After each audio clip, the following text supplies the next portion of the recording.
السلام عليكم ورحمة الله وبركاته. عاوزين تعرفوا السبونج بتاعكم يبقى بالارتفاع ده وبالجمال ده ويبقى هاشش كده ويطلع حوالي 4 طبقات كده. تابعوني لاخر الفيديو لان في مكون واحد هو اللي بيخلي السبونج بتاعي مرتفع وهش كده. معايا هنا 130 جرام دقيق عادي. انا بستخدم دقيق الكوثر بمعادل كوباية دقيق، بنخلهم كويس جدا، ونص كوباية سكر لو هو خشن زي ما عندي كده بحاول كده انخله. لو في قطع حبيبات كده تخينة شوية ما بتنزلش معايا هنا نص معلقة بيكنج باودر و2 معلقة نشا. النشا بيخلي السبونج معايا هش كده وطري وجميل. 2 بيضة على الكوباية الدقيق، لان انا هعمل السبونج معايا في صينية مقاس 16 ارتفاع عالي. لو هي ارتفاع واطي بعمل صينيتين.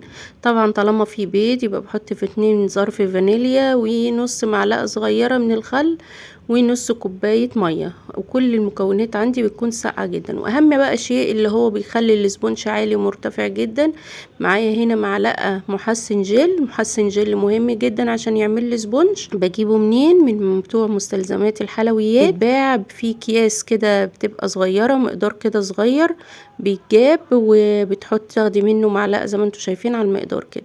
بقعد اضرب كويس جدا بقى لحد ما القوام بتاعي يفتح معايا ويبقى بالكثافة دي او القوام ده، وبروح اجيب الحله بتاعتي. طبعا مبطناها، بحط ورق زبده من تحت.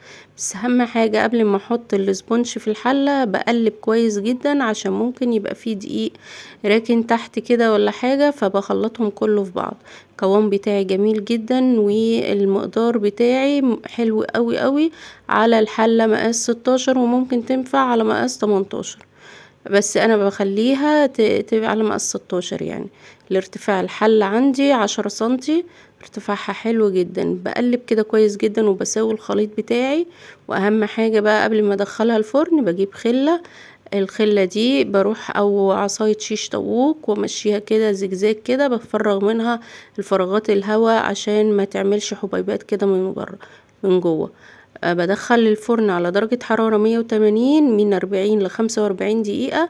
هي كانت هتبقى اعلى من كده كمان، بس عندي الحلة عالية فقريبة قوي من الشواية، فلزقت الارتفاع. بعد ما ارتفعت لزقت.